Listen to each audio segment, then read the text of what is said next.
Olá, estudante! Seja muito bem-vindo ao meu canal, é um prazer estar aqui contigo. Esse é mais um vídeo sobre um resumão de livro, tá? Tramas de Menino. Ó, já vai fazendo anotação aí no caderno que a primeira parte da aula, ela vai ser sobre as informações técnicas. Sua professora quer saber qual é o foco narrativo, qual é o local, o estilo de época do livro, qual que é o espaço. Ela vai querer essas informações técnicas da literatura, tá bom? Por conseguinte, depois ela vai querer um pouco do enredo, um pouco da história. Afinal de contas, qual é a espinha dorsal, qual é a base dessas histórias, tá? E por fim, ela quer que você faça uma análise, qual que é a mensagem, aluno, dessa obra. Então, se liga só, divide aí no seu caderno essas três partes, vá fazendo anotações, vá dando pause, que a aula vai começar.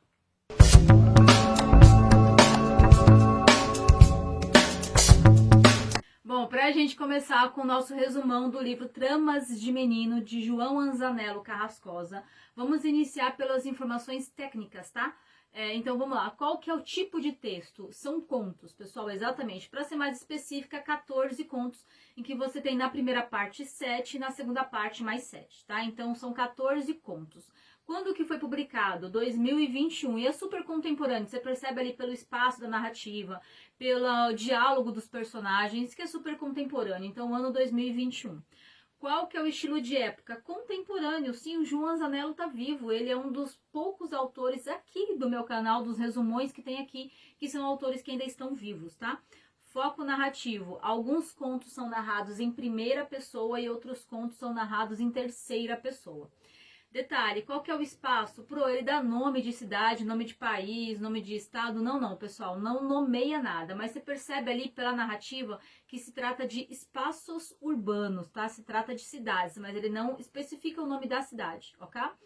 Esse livro, inclusive, ele ganhou um prêmio nacional de publicação nacional em 2021, como se fosse ali do seu segmento, a melhor publicação nacional de 2021. Então, vale a pena você conferir esse livro, tá? Continuando aqui, então, seguido as informações técnicas, vamos para o nosso enredo.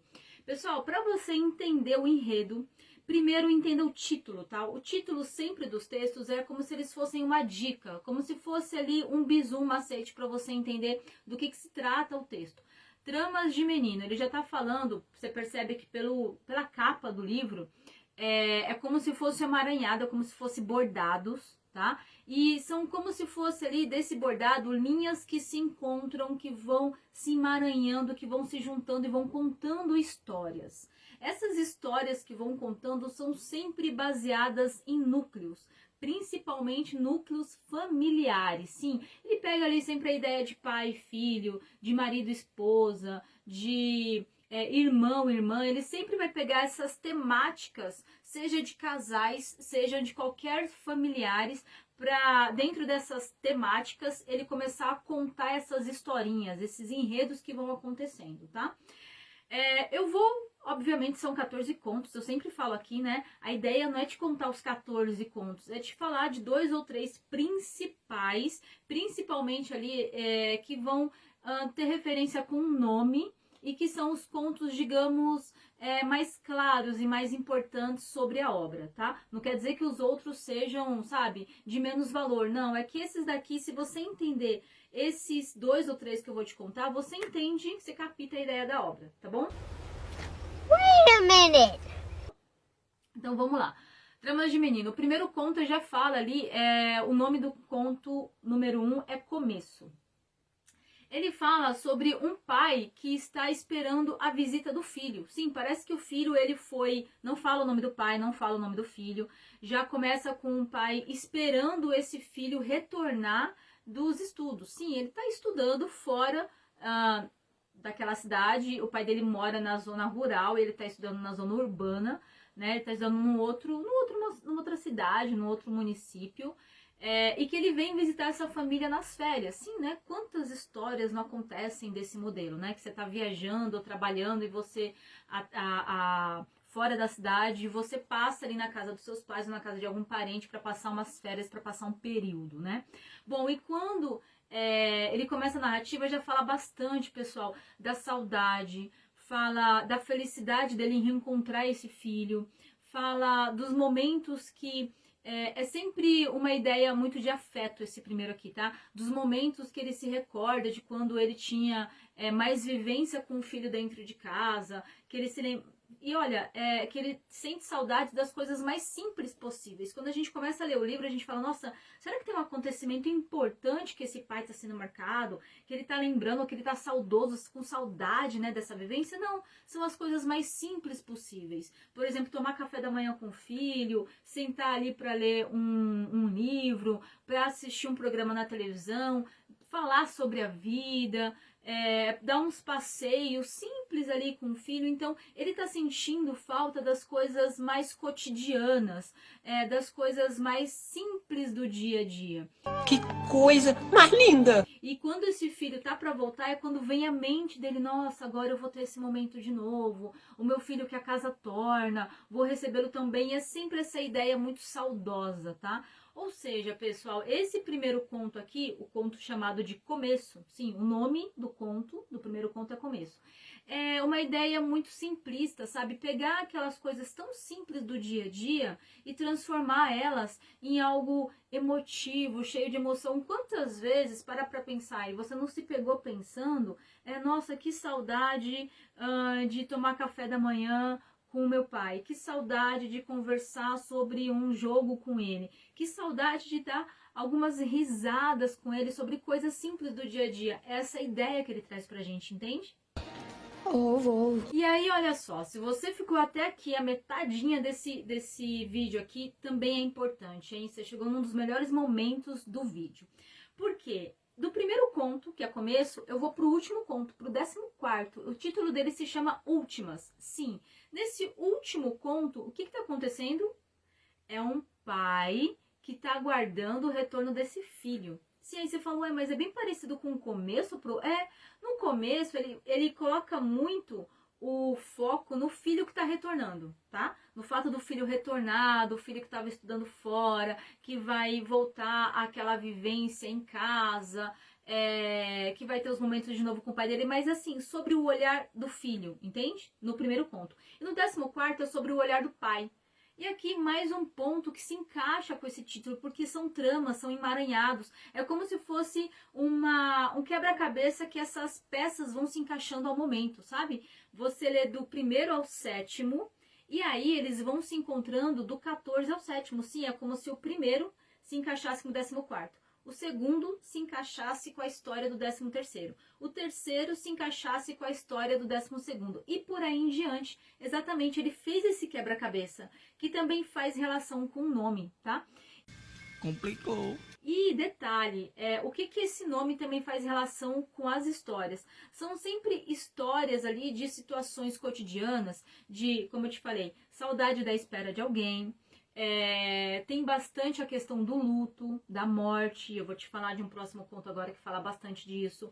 Tem bastante do simples do dia a dia. Volto a usar essa palavra aqui, olha só, que a gente desvaloriza, sabe assim? Não é consciente, é inconsciente. De tanto você repetir aquilo, você já vai achando meio trivial, meio sem tanta importância. E aí quando você já não tem mais aquela rotina tão simples, você começa a ficar saudoso, entende aqui? Bom, deixa eu ir para o segundo conto. O nome do segundo conto é chamado de Quem? Sim, o que se fala esse conto Quem? Olha só. Conta a história de 4 pessoas, né? Uma família que tinham 4 pessoas que estavam viajando, tá? As 4 dentro de um carro e, sabe, assim, um momento super de lazer. Parece que elas já tinham uma rotina de viagem, uma ideia de rotina cotidiana. A ideia de rotina, viagem, estavam todas ali, não eufóricas na viagem, mas sabe, ali quando você já está acostumado a viajar com a família, a passear todo final de semana, é um momento gostosinho ali, um momento legal, mas não é nada tão estupefato. Então você tá meio morno, tá? Você ali apreciando aquela paisagem, escutando uma música, lendo um livro, de vez em quando faz uma piada, ou então comendo, conversando, e de repente o pessoal tem um acidente. Sim, tem um acidente, e esse carro capota. No conto, ele vai falando que já não se via direito se as pessoas estavam lá presas no cinto, como é que elas estavam. E chega lá umas pessoas para ajudarem, né? E vão entrar em contato com os familiares dessas pessoas que se machucaram no acidente e começa a falar, olha, Eu não sei dos 4, mas um deles faleceu. Um deles não sobreviveu. E aí você fica, mas quem? Quem é que não sobreviveu? E aí vem o nome, o título do conto. E o que o João Anzanello Carrascosa quer chamar a atenção disso daqui? Será que tem importância mais ou menos de quem foi que faleceu? Será que o fato de falecer, né? Sabe, de repente você ouve um telefonema, recebe um telefonema e fala, olha, tem uma pessoa aqui que faleceu que é seu familiar, mas você não sabe quem, você não sabe se é um tio, um primo, um sobrinho, uma prima, uma madrinha, um padrinho, você não sabe quem é que faleceu, aí você fica naquela. Cara, será que é mais importante para mim ou menos importante, dependendo de quem faleceu? Ou será que toda vida tem importância? E independente se eu tenho mais ou menos ligação com aquela pessoa que faleceu ou não, eu deveria me preocupar que perdi alguém, que eu já não tenho mais contato com ela, que faleceu alguém que eu gosto, independente se eu gosto mais ou menos, que a vida ali é importante, seja de quem for.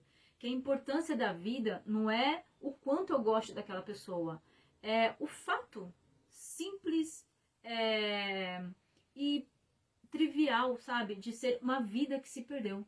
E que eu não deveria olhar dessa forma, que é mais importante porque é meu tio, é meu primo. Poxa, eu deveria olhar do ponto de vista da pessoa, que ela perdeu a vida. Então, independente de quem foi, é importante sim, e muito importante. A partir do momento que eu deveria olhar que essa vida não é que ela seja importante para mim, ela é importante para a pessoa que tá lá, sabe? A gente não deveria ser tão egoísta de validar a importância da vida da pessoa pro nosso sentimento, e sim a importância da vida da pessoa para ela mesma.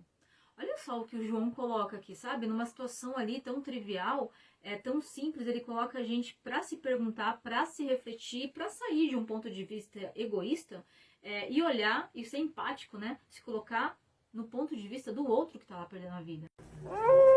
E como eu te falei que os contos se encontram, se emaranham, né? Se juntam, agora eu vou falar do conto vidente. Sim, esse conto vidente, ele vai se encontrar com o conto quem, tá?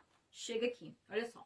No conto vidente também tem uma situação de um acidente, que também é entre uma família. Lembra que eu te falei que os núcleos sempre são familiares?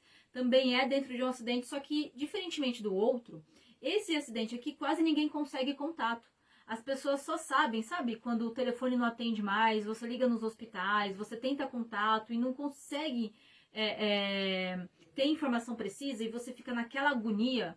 E esse personagem principal, agoniado ali, ele vai procurar uma vidente. Ele vai falar, olha, pelo amor de Deus, me ajuda. Faleceram pessoas da minha família, eu não sei quem faleceu.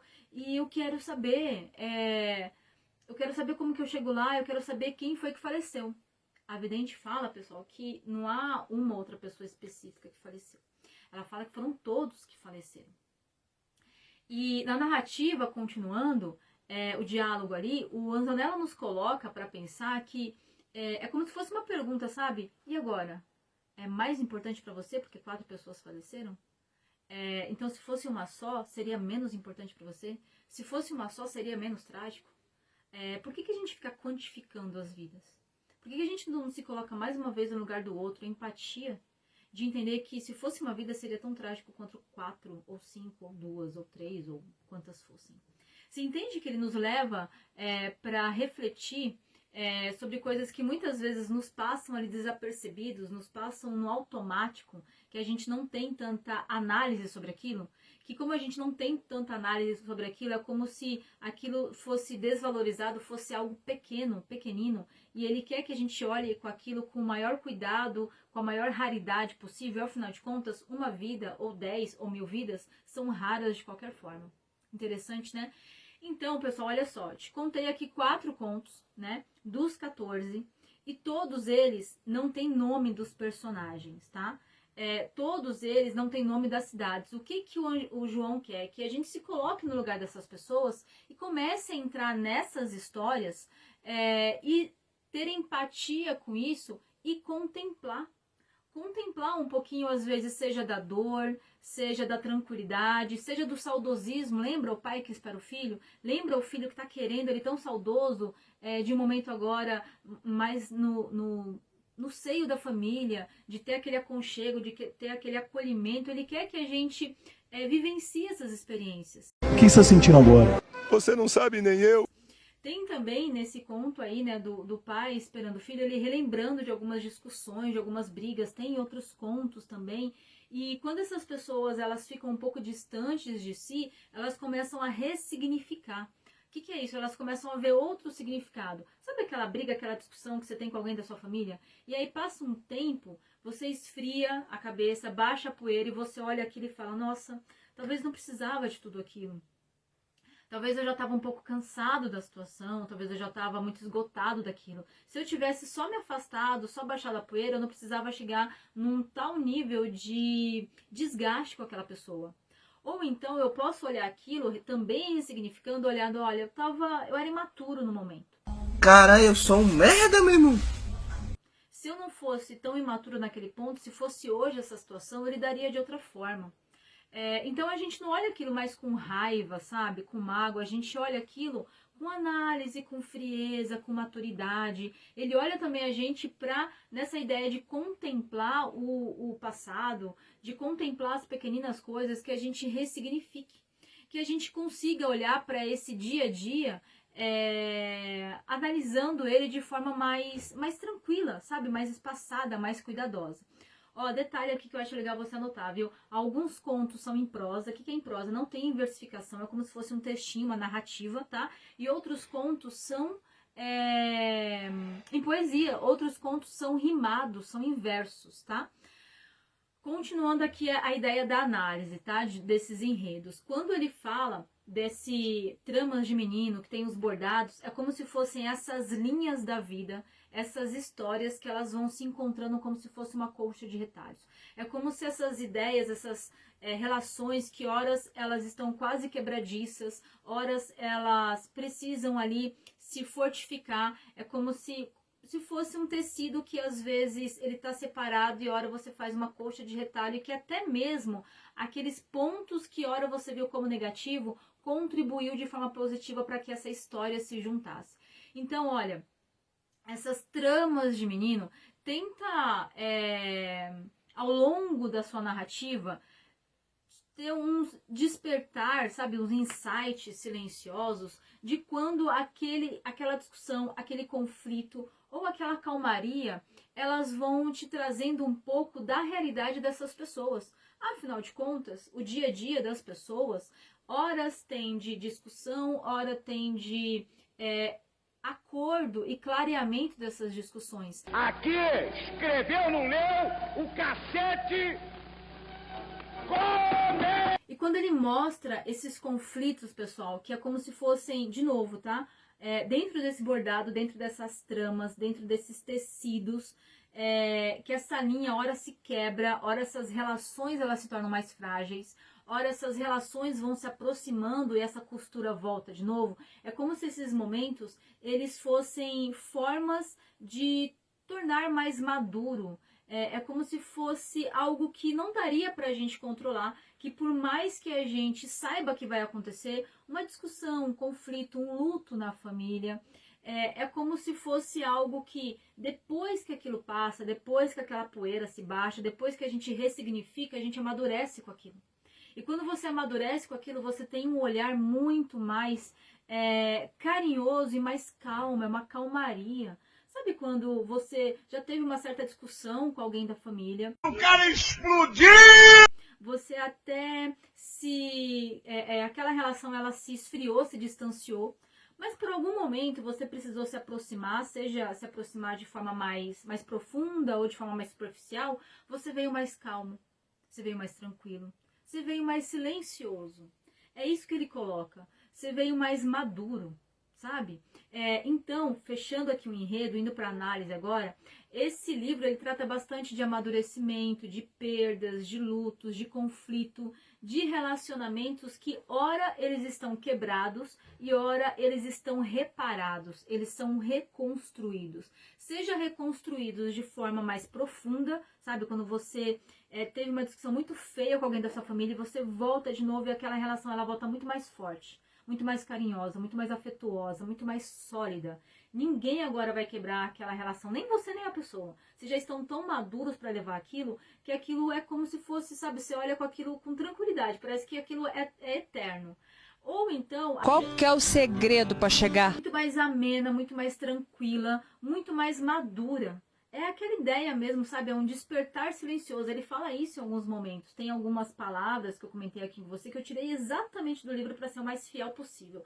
Ele fala desse despertar silencioso. Quando muitas vezes essas relações elas já não fazem mais tanto barulho, elas já não brigam mais, só que elas vão levando aquilo da forma mais madura, mais calma e com a maior paz possível. Sabe, ler este livro, pessoal, até o finalzinho, vai te trazendo ali uma certa tranquilidade. Pode ser que ao longo do livro você já comece a olhar, trazer aquela vivência para sua vida, trazer aquele conteúdo enriquecedor para sua vida, e você já consiga olhar para algumas situações que se quebraram ao longo do caminho com mais tranquilidade, com mais maturidade, com mais paz interior. Vê se fez sentido para você. Resumão completo, hein? E se eu fosse ainda te dar uma palavra-chave final, eu te falaria de tranquilidade, sabe? De afeto, de ressignificação. Se você conheceu o João Anzanello Carrascosa, você sente no tom de voz dele, você percebe no vocabulário, você percebe no jeito dele se postar, que é sempre um jeito muito gracioso de falar das relações humanas, de falar desses relacionamentos mais íntimos, né? Que são as relações familiares. Ele fala disso com uma ternura, com um cuidado, com uma profundidade, tá bom, pessoal? Bom, espero muito ter colaborado. Deixa aqui nos comentários o que você achou desse livro, o que você achou desse resumão. Passa para aquele amigo, compartilha esse vídeo para aquele amigo que você sabe que estava precisando também bem na prova. E, pessoal, vai lá, gabarita essa prova, eu fico aqui torcendo para você.